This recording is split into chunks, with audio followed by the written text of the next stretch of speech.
IB की report पर BJP में मची खलबली, बड़े बड़े नेताओं की हुई नींद हराम, लग सकता है बड़ा झटका, राहुल गांधी की हो सकती है ताजपोशी।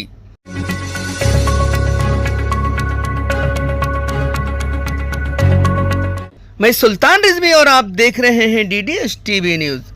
दर्शकों, इंटेलिजेंट ब्यूरो यानी आईबी के भरोसेमंद सूत्रों से जानकारी मिली है कि आईबी के देश भर में फैले जासूसों और एजेंटों के नेटवर्क ने केंद्रीय गृह मंत्रालय को लोकसभा चुनाव के बारे में चौंकाने वाला इनपुट भेजा है। पता चला है कि आईबी की इस रिपोर्ट में गृह मंत्री अमित शाह और प्रधानमंत्री नरेंद्र मोदी के होश उड़ा दिए हैं। रिपोर्ट में बताया गया है कि 4 जून को मतगणना के समय बीजेपी और एनडीए को बड़ा झटका लग सकता है।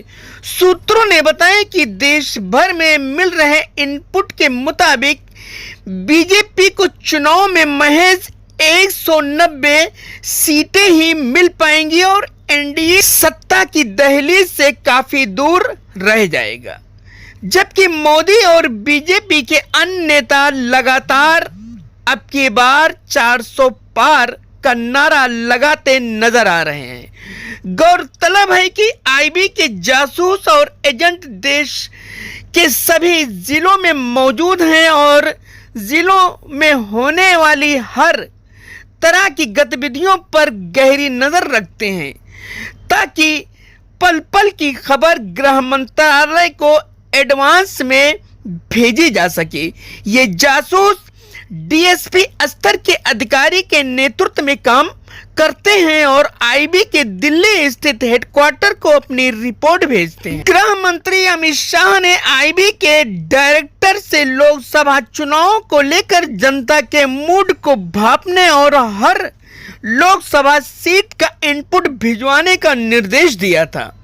जब आईबी के एजेंट ने अपनी रिपोर्ट भेजी तो अमित शाह के पैरों तले से जमीन खिसक गई।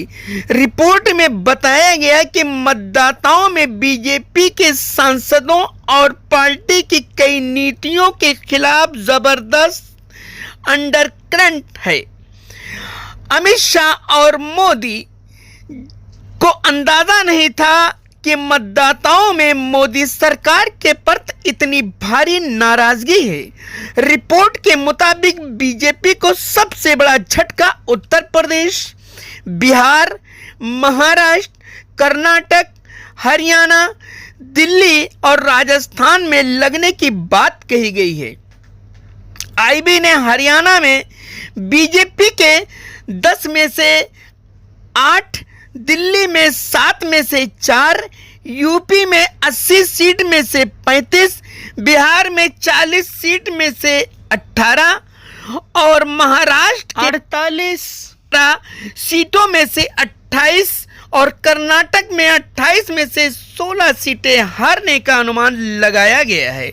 रिपोर्ट में राजस्थान में भी 25 में से 8 सीटों पर इंडिया गठबंधन के जीतने की भविष्यवाणी की गई है। इससे भी ज्यादा हो सकता है।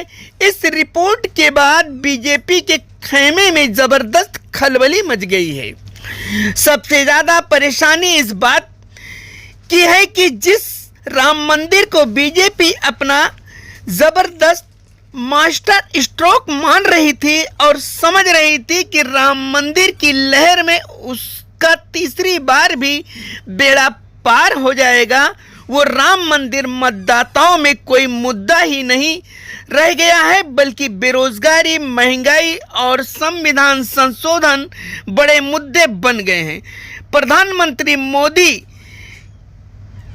की बौखलाहट से स्तरहीन बयानबाजी पर उतरना भी मतदाताओं के बीच बड़ा मुद्दा बन चुका है और लोगों में इसकी विपरीत प्रतिक्रिया देखने को मिल रही है।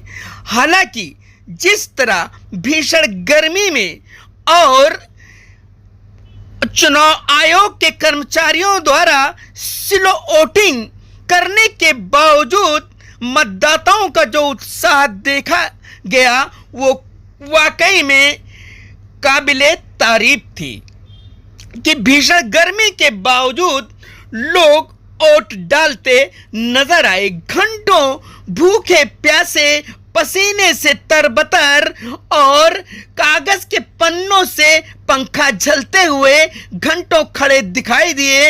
यहां तक कि कुछ महिलाएं वोट डालने जो खड़ी थीं, बुजुर्ग थीं, गिर गई जमीन पे, बेहोश हो गई। जब उनको होश आया तो कहा हम वोट डाल के जाएंगे, कितना भी हो लेकिन हम अपने मत का प्रयोग करेंगे। इसलिए कि हम जिस देश में रहते हैं, जिस सरजमीन पे रहते हैं, जहां हमारा जन्म हुआ है, हमारे कई पुश्तें गुजर गई, इसके बावजूद हमारा हक छीनने की कोशिश की जा रही है। संविधान बदलने का प्रयास किया जा रहा है, आरक्षण को नेस्त नाबूद किया जा रहा है, लेकिन इसको बचाने के लिए हम वोट डालेंगे। और जो घमंडी हैं, जो गुरूर करने वाले हैं, जो तानाशाही करने वाले हैं, उनके नीचे से कुर्सी को घसीट लेंगे। ये जनता का फैसला है, इसलिए कि जनता के आगे किसी की नहीं चलती। और शायद इस बार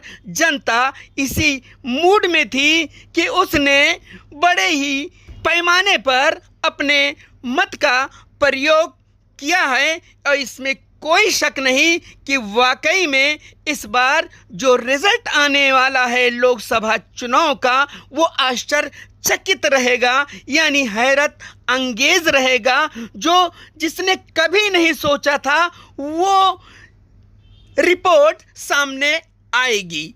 इसलिए कि जो बड़े बड़े धुरंधर थे, मंत्री थे, वो भी इस चुनाव में धाराशायी होने वाले हैं। इस बार जनादेश बहुत ही आश्चर्यचकित होने वाला है।